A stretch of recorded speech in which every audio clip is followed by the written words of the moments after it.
Welcome back to Politics Tonight. Tonight, we turn our focus to Benue State, where no fewer than 16 security personnel are feared dead, while several others remain missing following an ambush by suspected armed herdsmen supported by local militia gangs during an operation at Ago Center, a rural settlement in Kasilala local government area of Benue State. Reports say 8 more bodies of the police personnel killed in that ambush have been recovered. Meanwhile, former Anambra State Governor and 2023 Labour Party presidential candidate Peter Obi has condemned these killings, saying Nigeria cannot continue burying men in uniform without addressing the root causes of insecurity. And really sad moment, I must say. And so tonight, let's speak with Right Honourable David Ogewu, member of the House of Reps, representing the Ogewu Federal Constituency, and also serves as the Deputy Chairman of the House Committee on Army. Honourable Ogewu, good evening to you. It's a pleasure to have you here again. Thank you for joining us this evening. Thank you, and good evening to our viewers, and thank you for having me tonight. Thank you. So there is a lot currently going on in Benue State, and I'm curious to know how you feel about this. Ravaging insecurity on one hand, political rivalry on the other hand, and many are still confused about why the House of Assembly Speaker resigned. But if I'm to take these issues one after another, let's start with the scariest and biggest challenge in the state, which is insecurity. It looks like there is no end in sight. Honourable Ogewu. Well, once again, I want to appreciate you all for having me tonight, and also thanking God Almighty for making it possible for me to be here. Equally want to first of all appreciate our dear President, His Excellency Senator Bola Ahmed Tinubu, GCFR, the Commander-in-Chief of the Armed Forces of the Federal Republic of Nigeria.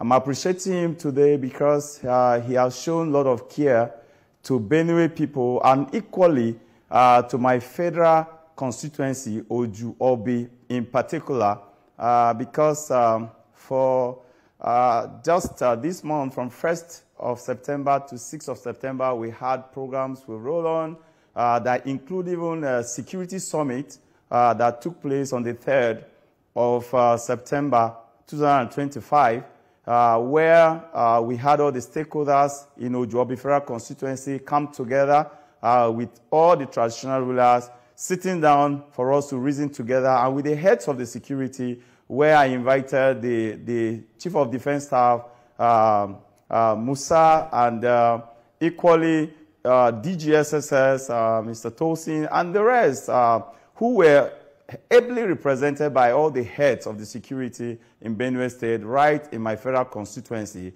And I have started by appreciating them for the work they've done so far in my federal constituency by, synergizing with my people to make sure that we experience peace in Ogewu Federal constituency. I appreciate Mr. President a lot. He didn't stop there.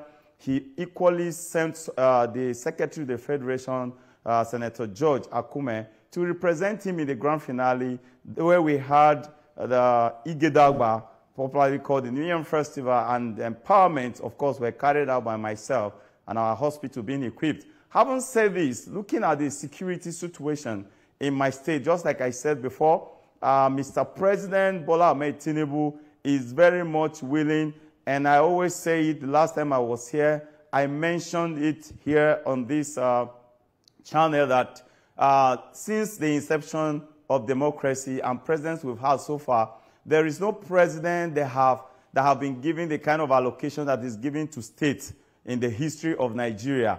And that includes even the security votes. And these things are meant, to cushion some of these issues and some of this insecurity that before some of these states. In my very state, of course, I will also applaud the Army and equally the other sister security agencies. They've been up and doing. But I think much encouragement is needed and much synergy is needed. I won't be able to begin to say much because it's security. If not, I'll have dived into some very intense and in-depth discussion, which I will not want to disclose much here. But I want to say this, that just like when Mr. President came the last time to visit us on the incident that happened, which shows that the President cares for Benue State very much. he said some things to us that need to be carried out. He saw things for himself. He knows what is going on, and he knows what is wrong. And advice was given as a father, and he pledged his support, which troops were even deployed without immediate effect. With immediate effect, troops were deployed in addition to Benue State. I think the other angles that need to be played by the stakeholders, much effort have not really taken place on that regard. And I think this is really very needed, because security is everyone's business. It's all our collective business. I can tell you, in my federal constituency, there is no problem of this sort in there, because we all sit down together to talk to ourselves, be a watch dog in our society, in our community, have our youth, have our men, have our women in alert.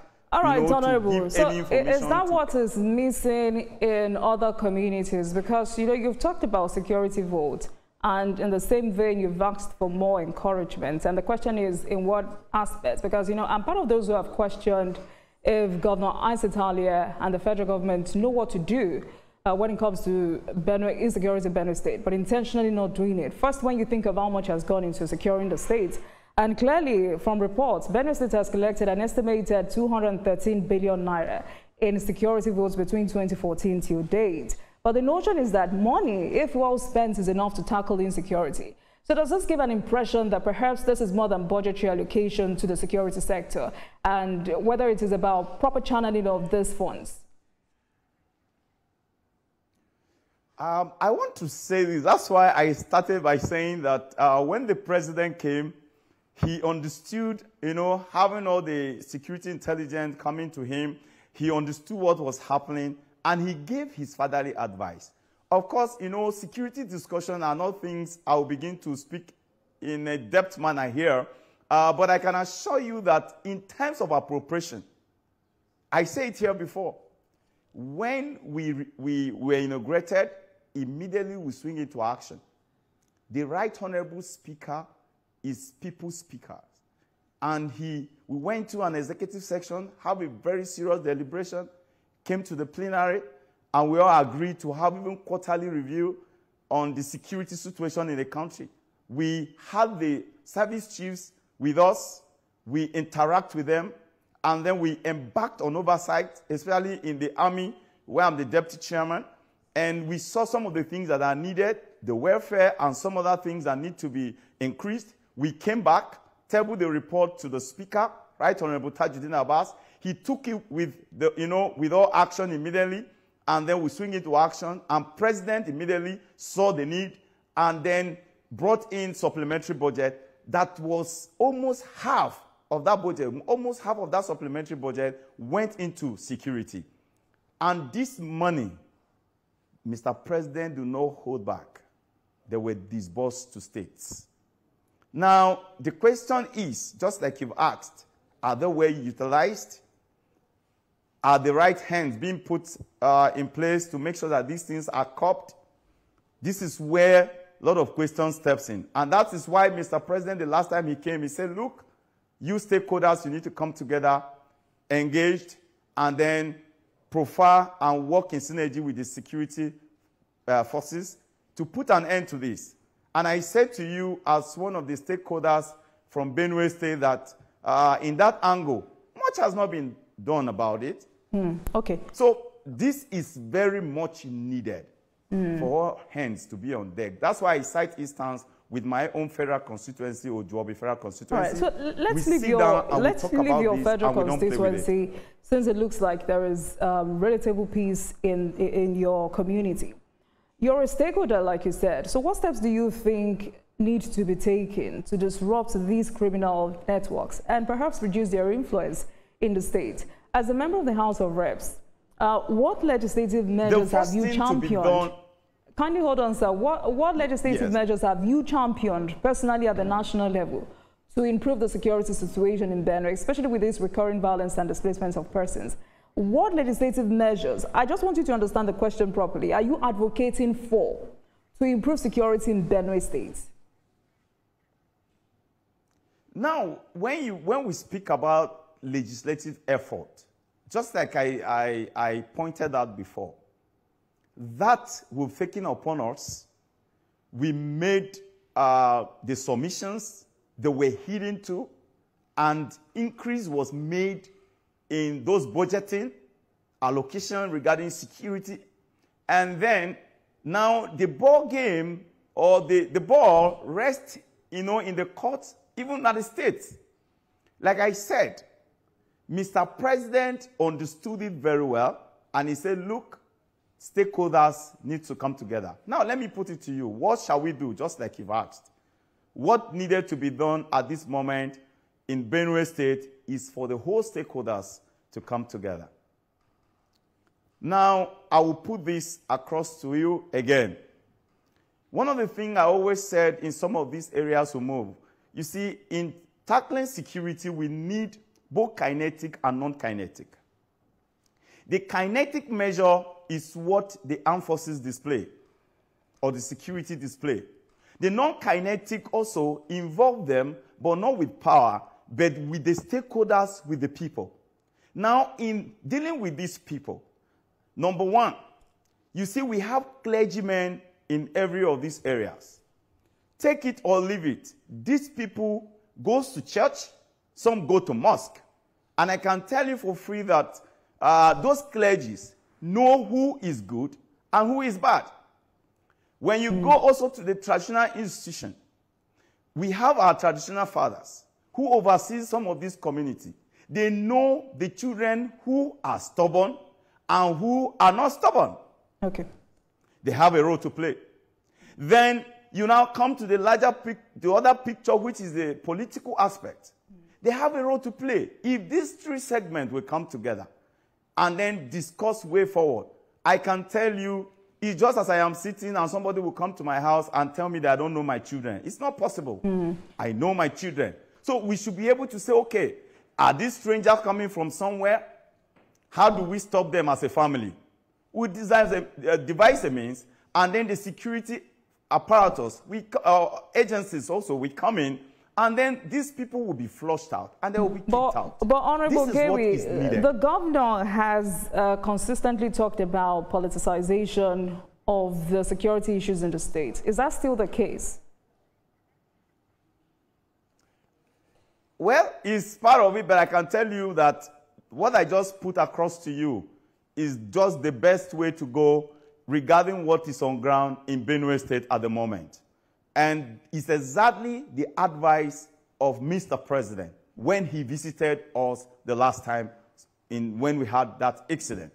And for anything that has to do with National Assembly, like I always put it across, we are to make laws, appropriate, carry out some of these oversight functions, and then make that representation, which we are doing in all areas. I can tell you all my colleagues from Benue State, they have not slept over this matter. I mean the National Assembly member. They have not slept. There are so many times we've come together, we've reasoned together, and look, this cooperation is needed. Yes, the cooperation is needed, Honorable, and that was why I asked you that question, because you're trying to run away from that question. You're making it look like it's a microcosm of the situation. Meanwhile, it's a bigger picture when it comes to the security challenge in Benue State. And you have said it tonight that the president had pleaded to all stakeholders involved, but still the situation is safe. So I'm asking, how can this crisis be depoliticized to focus on saving lives and restoring food security?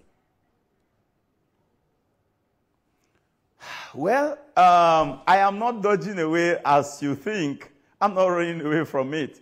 But I'm just trying to tell you that some of the nitty-gritties cannot really be said in the public this way. But I can assure you, I think with some of the assignment given to the state, all hands will be on deck. And also, I will also call on our leader, of the country, the president, to still bring the stakeholders, just like he pointed out the other day, together, especially from Benue, to make sure that we have the desired peace and food security in our state. I want us also to look at the political tension and rivalry in the states, which, many residents and some stakeholders who have been on Politics Tonight have said is not also helping the situation. One of the questions I would love to ask you is if you think the governor is distracted by party matters, considering the fact that there's a rivalry political tension between himself and his predecessor, SGF George Akume. Perhaps if his head is clear enough, if the governor is more focused on the challenges in the states, no one would have the audacity to kill anyone and get away with it. And many Benue residents are concerned about the negative effect of this rivalry on the legitimacy and effectiveness of governance. How do you respond to accusations that this rivalry is preventing effective governance in the states? Well, first, let me make some clarification to the best of my knowledge because it is my own state. For the governor, talking about being distracted, maybe because of the political activities that is happening in the state, for me, as a stakeholder and a member, one who is shadowed with responsibility, one to defend and to protect lives and properties of my state. One of the things I said to people is to always be focused, even if there are distractions. A leader who is not focused will never achieve anything. I will give you an instance. This political tension is everywhere. It's everywhere. Political whatever, maneuvering, I want to get this, I want to get that. It's everywhere. Let's take, for instance, our President, Bola Ahmed Tinubu. Look at what so many are doing, but he has never lost focus in terms of the reforms. He keeps on chasing and pursuing to make sure that these reforms comes to reality.